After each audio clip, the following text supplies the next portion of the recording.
morning. We are here on the outskirts of Phoenix at our favorite dairy farm to help trim some of the wild birds that have been coming and eating the grain. And one of the main focuses of this video is to share how invasive species can be managed through hunting. And the dairy farm here obviously is a small operation, but one that is impacted significantly by these invasive birds. And of course, not only are they eating a significant amount of the grain that's geared towards the cows, but the scat of the birds on the feed for the cows impacts them severely. So what we're doing here is showing how our ability to maintain and manage the population of invasive species can help the local farmers. They've invited us here to participate in this, and we want to document it. The bird shot will be obviously food for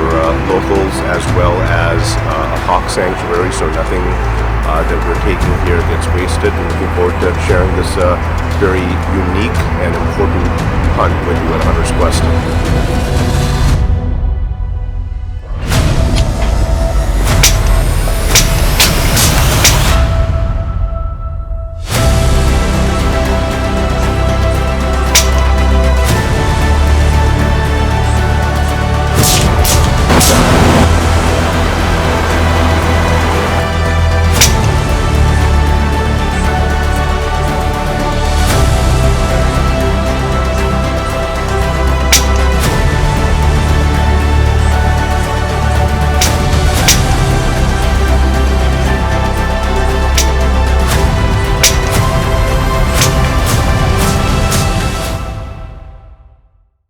So we're sharing at a Hunter's Quest an incredible experience thanks to Jim, who is a invasive species control specialist. He comes in to these dairy farms and takes out a lot of the invasive dove species. And he invited me a few months ago to come and join him in shooting, and it was such an educational experience. Learned so much about why these dairy farms are hit hard by these dove species. I'm going to have Jim explain to you the why, which is always something I want to share with you. So Jim, if you can tell us why the farmers hire you specifically to come and do this important work. The main reason is the feed for the cows.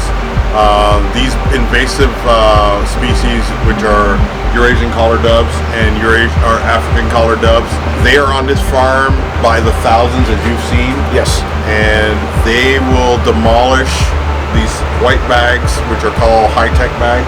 Those actually carry different types of grain or feed for the cattle that are here for getting milking.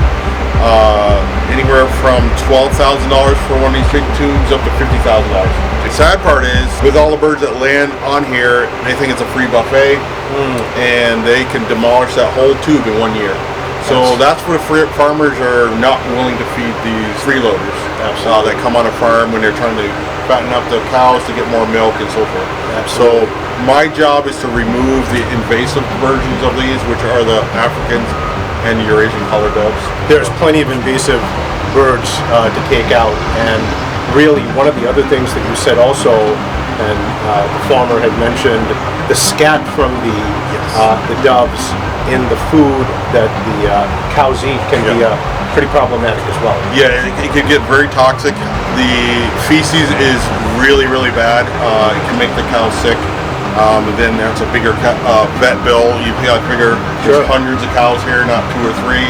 Add that up by getting sick, and a vet bill like it's thousands of dollars. Well, listen, it's one of those scenarios that has given me the ability through hunting to learn so much. I mean, this was not an experience or something that I was aware of, and it's educational, it's informative, and for hunters that want to participate, one heck of a opportunity to up your skills and also help make a difference. Last point I want to touch on, Jim, so you're shooting all these birds as we have.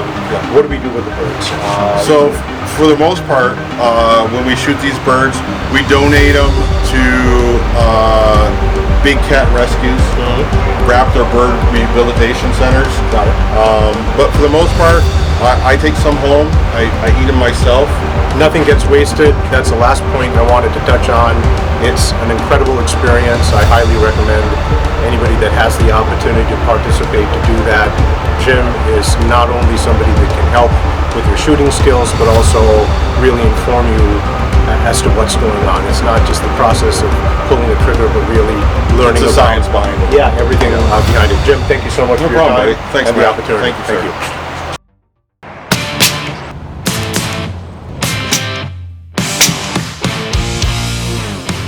Matt, there's an African over there, a great backdrop too, so just look at that one right there. Cody, he's in the shade. Safety is going off. Here we go. All right, he went straight down. I think we got him. Perfect. Great shot, great shot. Let's go take a look at him. That's a neat looking bird there. So we got ourselves an African colored dove, and Jim's going to highlight the difference between the Eurasian and the African here. Yeah, so this is a youngling. The difference between an African collar dove and a Eurasian collar dove is this really nice light buff color. It's a lot lighter than your lighter than your Eurasian collar dove. They actually have the same black marking on the neck, Gotcha. except for theirs tend to look more gray. Okay. Whereas in a Eurasian collar dove, it looks jet black. Got it. So majority of the birds we're shooting are the Eurasian and the African colored yeah, dove. majority of the birds that we're shooting today are going to be Eurasian collar doves, but this is a juvenile. Like I said, probably born in January or February, and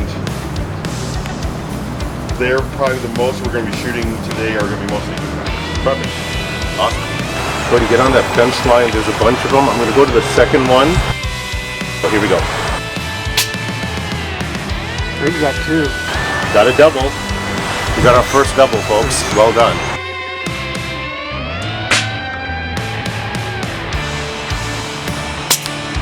This is some really, really good trigger time because the spot you want to hit is about this much right at the base of their neck. But if you flinch just a hair, you're going to be off. Hang on, here we go. They're active on the roof. Here we go. Got it.